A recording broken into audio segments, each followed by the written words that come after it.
Good morning, students.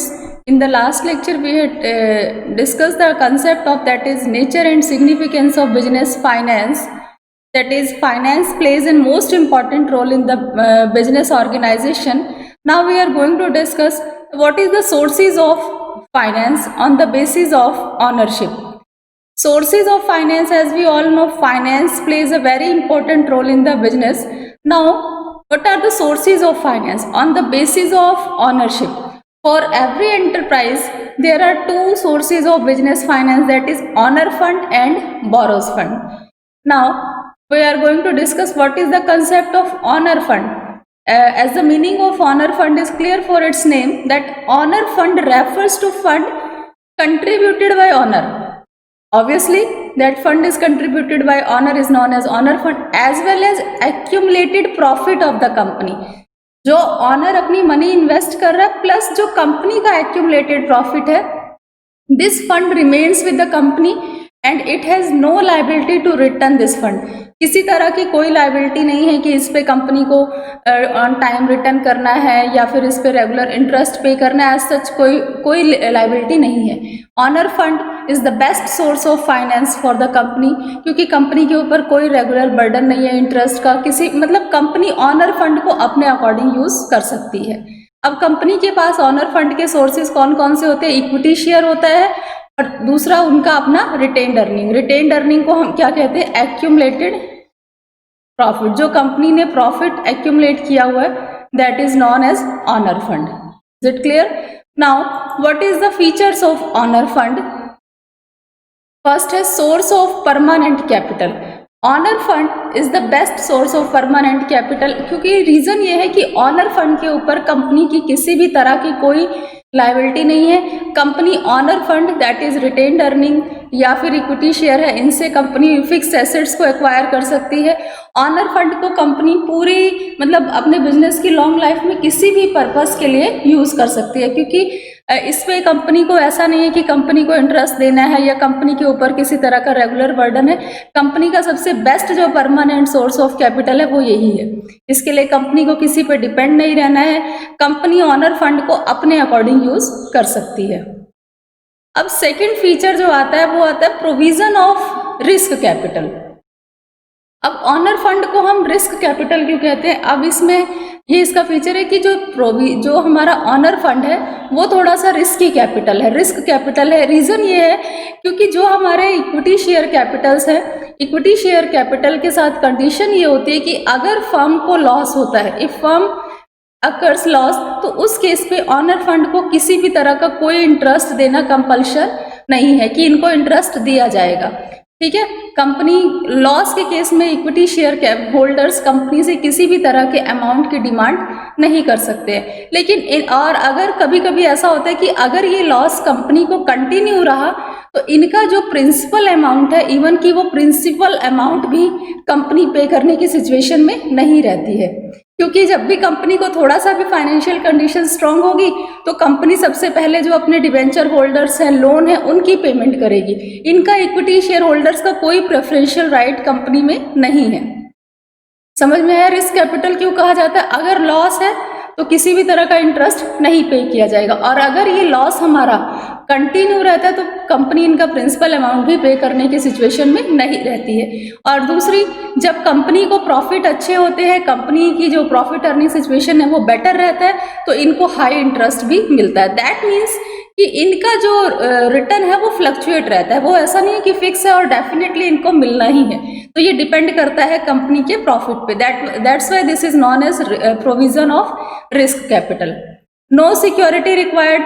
Honour fund के लिए किसी भी तरह की कोई भी फिक्स एसेट को मॉर्गेज रखने की जरूरत नहीं, किसी भी तरह की कोई फिक्स एसेट सिक्योरिटी की रिक्वायरमेंट नहीं है. Source of owner fund. Owner fund के हमारे सोर्स कौन कौन से हैं? इक्विटी शेयर है और दूसरा हमारे पास जो अपना एक्यूमुलेटेड प्रॉफिट है जिसे हम रिटेन्ड अर्निंग भी कहते हैं. तो ये इसके हमारे सोर्स हैं. ठीक है.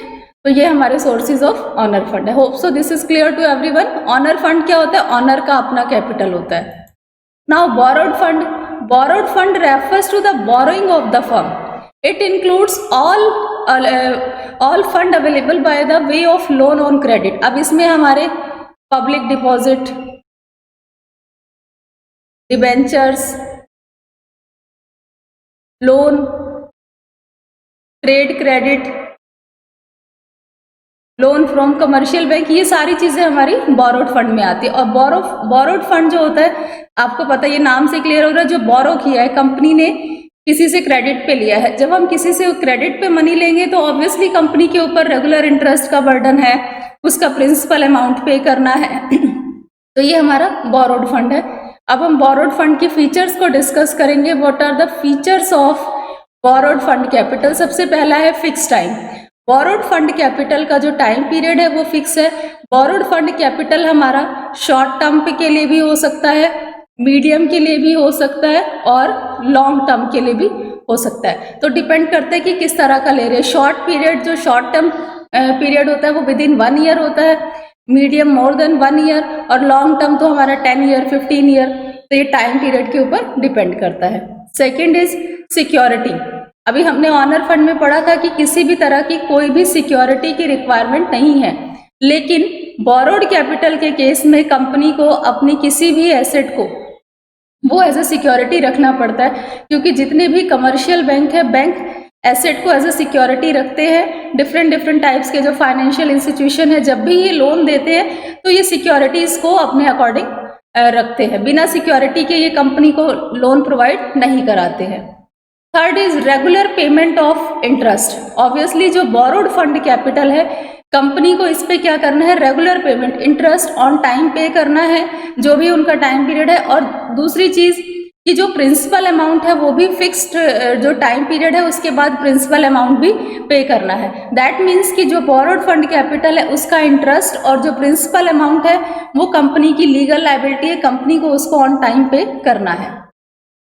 कंट्रोल, अगर हम ऑनर फंड की बात करें तो ऑनर फंड में जो हमारे इक्विटी शेयर कैपिटल्स थे उनका हमारी कंपनी पे पूरा कंट्रोल था, पूरी मैनेजरियल एक्टिविटीज को करते थे। लेकिन बोरोड फंड कैपिटल के केस में जो यहाँ पे हमें लोन देंगे उनका कंपनी में किसी भी तरह का कोई कंट्रोल नहीं है, किसी भी तरह से मैनेजरियल एक्टिविटी में कोई पार्टिसिपेट नहीं है। लेकिन अगर ये कंपनी, इनका जो बोरोड फंड है, अगर उसका ऑन टाइम इंटरेस्ट और प्रिंसिपल नहीं पे करती है तो ये कंपनी के ऊपर केस फाइल कर सकते हैं। दैट मीन्स कि ये कंपनी की रिस्पॉन्सिबिलिटी है कि इनका इंटरेस्ट और प्रिंसिपल अमाउंट ऑन टाइम पे करे। कंपनी नहीं पे करेगी तो ये कंपनी के अगेंस्ट लीगल एक्शन ले सकते हैं, केस फाइल कर सकते हैं। Source of borrowed fund, borrowed fund के हमारे कौन कौन से सोर्सेज हैं? लोन फ्रॉम कमर्शियल बैंक, ठीक है, और डिवेंचर्स हैं, पब्लिक डिपॉजिट है और इंटर कॉर्पोरेट डिपॉजिट,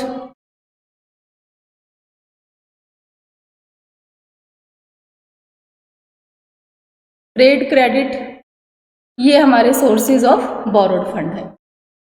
तो हमारी अकॉर्डिंग टू डिमांड और सिचुएशन डिपेंड करता है कि हम कौन से सोर्सेज से मनी ले रहे हैं। Now this is homework. Explain sources of finance on the basis of ownership. There are 2 types of sources of finance, that is honor fund और borrowed fund. Features of honor fund अभी हमने discuss किया, borrowed fund का features भी discuss किया। तो homework totally आपका lecture पे बेस्ड है और hope so this lecture is clear to everyone. Thank you.